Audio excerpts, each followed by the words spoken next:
The once bustling streets of the Gaza Strip have been transformed into an eerie landscape of dusty craters, twisted wires, and crumpled buildings.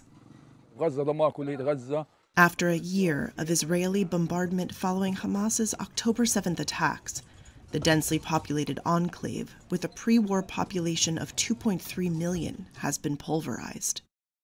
Here, in the southern city of Khan Yunis, more than 19,000 buildings have been damaged, data from the UN satellite center UNOSAT shows.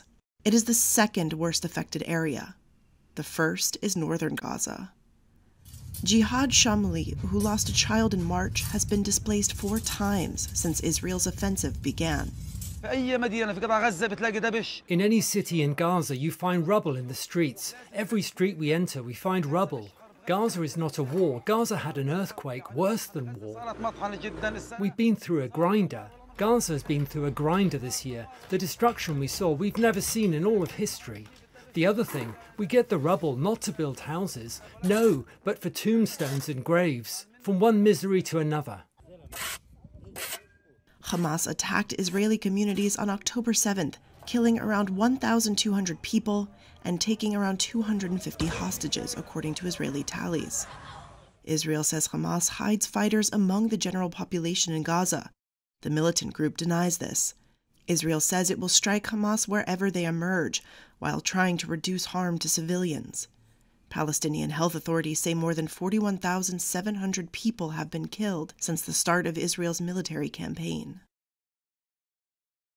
UNOSAT shows 2/3 of Gaza's pre-war structures have been damaged as Israel tries to eliminate Hamas. That's a total of 163,778 structures. Each block in this visualization represents a destroyed or damaged building. If placed all together, it would look something like this: more than 3 times as many buildings as those in the New York City borough of Manhattan. And the UN estimates that more than 42 million tons of debris are piled up in the Strip. That's over 14 times the rubble accumulated in all the conflicts in Gaza since 2008, and enough to fill the Great Pyramid of Giza 11 times. As you can imagine, the challenges are huge. Alessandro Mrakic is from the United Nations Development Program, part of a group working with local authorities on a pilot project to clear debris. So this will require proper planning, very detailed planning, considering not only the volume, but all the risks. It's going to be a massive operation, but at the same time, it's important that we start now because debris removal is a life-saving activity at this point. The UN estimates that it would take 14 years and at least $1.2 billion to safely dispose of the rubble, if the war stopped now. But the scale of destruction is only one of the challenges. Conflict debris differs from normal controlled construction and demolition waste as it contains unrecovered bodies, in this case as many as 10,000, according to the Palestinian Health Ministry, and unexploded bombs. And the dust produced can be contaminated with heavy metals from munitions and household or industrial chemicals. All pose huge health and safety risks. I can give you 100% assurance that people are being exposed to massive amounts of pollutants, metal contamination in water, in air, in food. Mojgan Savabieh-Sfahani is an environmental toxicologist who has worked extensively in Iraq. Those kinds of exposures will end up causing all kinds of DNA damage in mothers' reproductive cells, in fathers' reproductive cells, and that would culminate in a horrific rise in birth defect in children in Gaza. The contents of busted sewage pipes underneath the debris can contaminate water supplies and provide an environment for disease-transmitting insects or a home for snakes and scorpions. The rubble is also a good environment for sandflies, which can spread skin infections. The United Nations Environment Program, or UNEP, estimates that 2.3 million tons of the debris generated in this conflict could be contaminated with asbestos.